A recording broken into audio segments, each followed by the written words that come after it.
तो नमस्कार दोस्तों, आज मैं आपको बताने वाला हूँ गोली का उपाय। गोली यानी कि ये मेरे हाथ में आप दो तरह की गोलियाँ देख रहे हैं।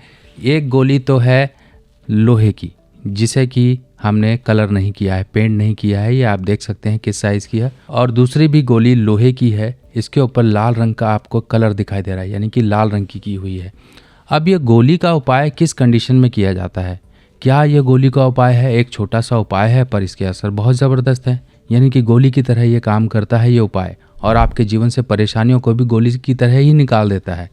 जैसे आपके शरीर में गोली घुसी हो तो आपने देखा हो किस तरह से पिक्चर्स में गोलियां निकाली जाती थी, इसी तरीके से आपके जीवन में घुसी हुई गोलियों को निकालने का ये ज़बरदस्त उपाय है। तो सबसे पहले हम समझें गोली के बारे में, ये गोली क्या दर्शाती है।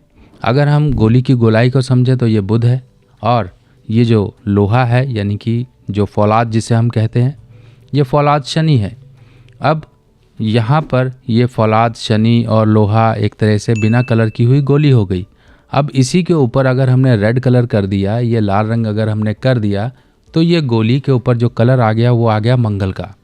अब आपने ये उपाय को कैसे करना है, किस कंडीशन में किया जाता है वो समझ लीजिए। सबसे पहली बात तो ये होती है कि यहाँ पर क्यों हमें इस तरह से ये उपाय करने की ज़रूरत पड़ रही है। पहला तो तरीका ये होता है कि जब भी बुध खराब हो तब इस कंडीशन में हमें यहाँ पर मंगल और शनि की सपोर्ट लेनी पड़ती है, क्योंकि शनि जैसा कि मैंने बताया आपको लोहा है और लाल रंग जो है वो मंगल का है। जब भी बुध खराबी पा रहा हो तब मंगल शनि की हम उपाय लेते हैं। जब भी केतु की कहीं ना कहीं दिक्कत आ रही हो तब भी यहाँ पर ये उपाय किया जाता है। पर कई कंडीशंस बदल जाती हैं। बहुत तरह की गोलियां हैं, जिसमें पीतल की भी गोली है, लोहे की भी गोली है, कांच की भी गोली है, रांगा यानी कि लेड की भी गोली है, कांसे की भी गोली है, काले सफ़ेद रंग की भी गोली है। तो यहाँ पर बहुत सारी गोलियां हैं जो कि बुध के भेद के अनुसार हम रखते हैं। पर अगर आपकी कुंडली के अनुसार आपको पता है कि बुध कहाँ है और केतु कहाँ है, तो उस कंडीशन में भी ये उपाय का इस्तेमाल किया जाता है। काफ़ी ज़बरदस्त उपाय है और मैं आपको ये पूरा एक्सप्लेन करता हूँ कि किस तरह से ये किया जाता है। पहली कंडीशन तो होती है जब भी केतु लगन में हो, फर्स्ट हाउस में। फर्स्ट हाउस का केतु जब भी हो तब इस केस में मंगल की सपोर्ट ली जाती है केतु के दोष दूर करने के लिए। केतु के दोष कुंडली में कहीं पर भी खराब हो तब इस केस में भी हम लाल रंग की गोली का इस्तेमाल करते हैं। पर पहले भाव के केतु के लिए यहाँ पर बात की जा रही है कि पहले भाव का केतु है, जो कि केतु इंसान को कहीं भी टिकने नहीं देता है, दिमाग कहीं ना कहीं परेशानी में डालता है, करियर में कहीं ना कहीं दिक्कत होती है। अगर मान लीजिए सूर्य भी कुंडली में खराब हो, इंसान को कहीं ना कहीं हेडेक, माइग्रेन या फालतू की टेंशन, दिमागी परेशानियां रहती हैं, आँखों की समस्याएं आती हैं, इंसान की रीढ़ की हड्डी में भी कहीं ना कहीं दिक्कत रहती है, और पेशाब की दिक्कतें आती हैं, क्योंकि ये केतु मंदे की निशानी हो जाती हैं। केतु काफ़ी कंडीशन से नेगेटिव हो जाता है। केतु एक सौम्य एक तरीके से ग्रह है जो हर एक ग्रह की बलि का बकरा बन जाता है। कहीं ग्रह परेशानी में हो तो केतु के ऊपर आकर गाज गिरती है। इस केस में आपको ऐसे लाल गोली कर लेनी है और अपने पॉकेट में रखिए या फिर अपने पर्स में रखिए, अपने बैग में रखिए, जैसे भी रखिए। इसे चाहे तो आप पॉलीथीन में भी लपेट सकते हो, अपने पर्स में रखिए, अपने बैग में रखिए, पॉकेट में रखिए, जैसे मर्जी। और मंगलवार के दिन ये काम कर लीजिए सुबह सुबह। और जब इसका पेंट उतरता रहे तो आप इसके ऊपर, जैसे मार्केट में नेल पेंट मिल जाता है, वो नेल पेंट ले लीजिए, उस ऐसे नेल पेंट करके इसको वापस से सुखा के अपनी पॉकेट में रख लीजिए। अब और कंडीशन आती है कि बुध के अकॉर्डिंग हमें बुध को सही करना है। तो बुध को सही करने के लिए यहाँ पर हम गोली का इस्तेमाल करेंगे 9th हाउस के लिए, यानी कि 9वें भाव के लिए और 11वें भाव के लिए।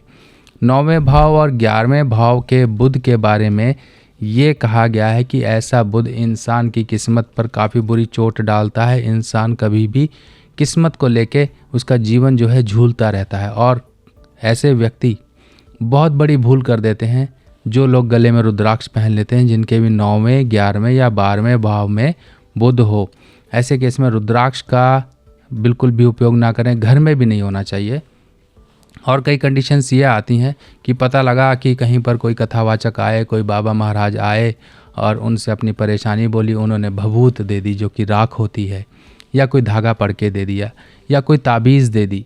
इस तरह की चीज़ें, रुद्राक्ष, ताबीज़, भभूत, धागा, हाथ में बांधने वाली जो मोली होती है, ये सब चीज़ें नहीं लेनी हैं। खासकर खाना नंबर 9 यानी कि 9th हाउस 9वें भाव के लिए, 11वें भाव के बुध के लिए जब भी ये बुध इनकी कुंडली में ऐसा हो या वर्षफल में ऐसे स्थान पे 9वें और 11वें भाव में आ रहा हो, तब ऐसी गलती मत करिए।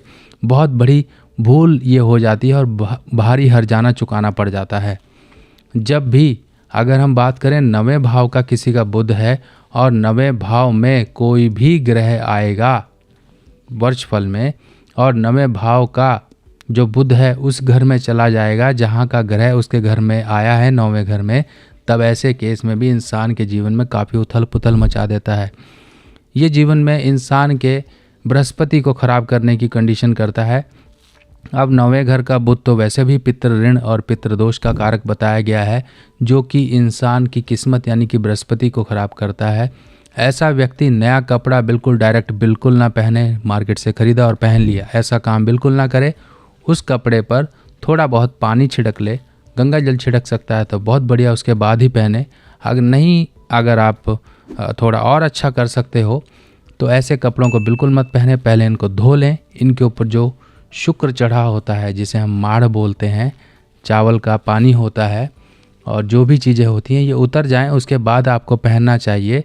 नहीं तो ये काफ़ी जीवन में परेशानियाँ लाता है। आप उस समय के लिए अच्छा फील कर लोगे पर इसकी परेशानी आपके जीवन में आपकी किस्मत पर पड़ेगी। आप सिर्फ अच्छा कपड़ा 1-2 बार ही पहन पाओगे, पर उस कपड़े के पहनने पर आपके जीवन में पता नहीं कितनी बार परेशानियाँ आएंगी। तो ऐसे केस में थोड़ा बचाव करना चाहिए, नए कपड़े का प्रयोग बिल्कुल ना करें। और जिनकी भी 9वें भाव का बुध है, तब ऐसे केस में ऐसी लोहे की गोली, ये साइज़ देख लीजिए 10 से 12 mm के आसपास का साइज़ है, मार्केट में आपको मिल जाएगी लोहे की ठोस गोली। ऐसी गोली लेके उसके ऊपर रेड कलर करके अपनी पॉकेट, पर्स या बैग या जैसे भी, या आप स्टूडेंट है तो अपने टेबल के आसपास रखिए। ये गोली आपके आसपास होनी चाहिए, जिससे कि मंगल की सपोर्ट मिलती रहती है, शनि की सपोर्ट मिलती रहती है, क्योंकि बुध के जो दोष हैं वो दूर करने के लिए मंगल की सपोर्ट ली जाती है और साथ में शनि मित्र उसकी भी सपोर्ट ली जाती है। तो ये बहुत छोटा सा और काफ़ी इफ़ेक्टिव उपाय है जो आपको बुध के दोषों से बचा देगा।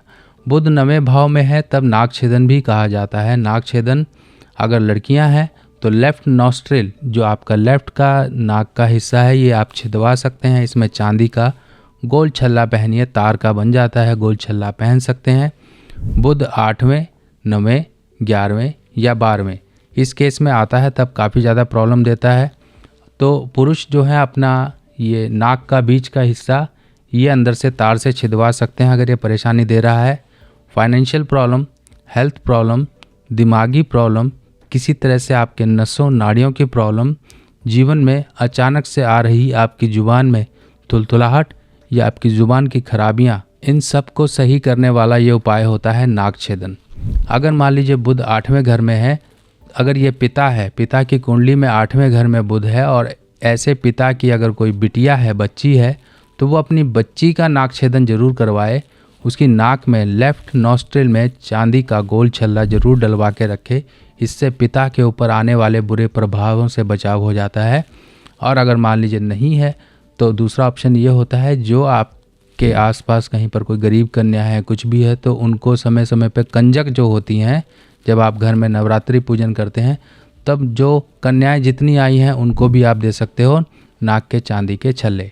वैसे अगर आप अपनी आंखों के सामने किसी बच्ची के नाक में डलवा सकते हो तो बहुत बढ़िया है, ये आपके जीवन से बुध के दोष दूर कर देगा और आपको जीवन में बढ़ने के रास्ते भी देगा, क्योंकि बुध ही एक तरह से ऐसी शक्ति है जो इंसान को वित्तीय मदद पहुंचा के, दिमाग तेज करके इंसान को आगे से आगे बढ़ाती है। अगर बुध ही डिस्टर्ब हो जाए तो इंसान आगे नहीं बढ़ता है, स्टैग्नेंट या फिर वहीं फंस जाता है और रास्ते तलाशने के लिए उसका दिमाग काम नहीं करता है। अब यही सब चीज़ों को समझिए, बुध की शक्ति बहुत है। बाकी और उपायों के साथ मैं फिर दोबारा हाजिर होऊंगा, तब तक के लिए अपने सुभाष भाई को आज्ञा दीजिए। नमस्कार।